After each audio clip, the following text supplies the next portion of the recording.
Ассаламу алейкум. Мына азыркы биз турган жер кереметтүү жер.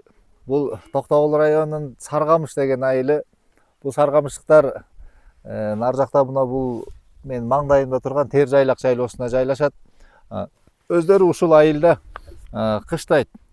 Бул айыл өзүнүн бир өзгөчөлүктөрү менен бир кооздуктары, кереметтери бар. Бул айылдарды өзүңүздөр көргөндө мынакей бир үйдөн аралыгы кандай? Баягы башка бир адатынчалык айылдардай болуп бир көчө болуп бөлүнбөйт.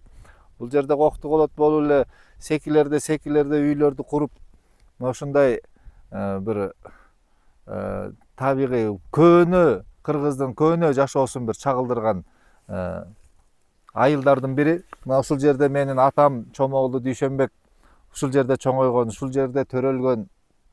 Менин чоң энем ушул жерлик болгон экен.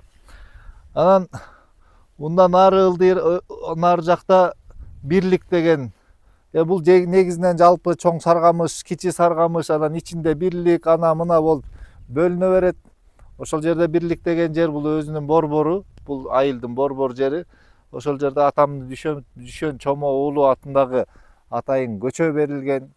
Мына ошол атам ушул айылда кадыр барктуу болуп, кичинекейинен жетимчилик менен чоңойсо дагы мына баралына келгенде, өзүнүн кадырлуу курак жашына келгенде айылда кадыр барктуу болуп, айылдыктар сыймыктанып, ушул атабыздын атынан көчө берип, андан тышкары мектепте атайын биология классы ачылып, мына ушундай сонун жакшы бир жаңылыктар болгон бизде. Ушул атабыздын жери, ата журтубуз биздин. Атабыз төрөлүп киндик кан тамган жери. Ушул жерден дагы бир сиздерге бир күй кайрып бергим келип турат.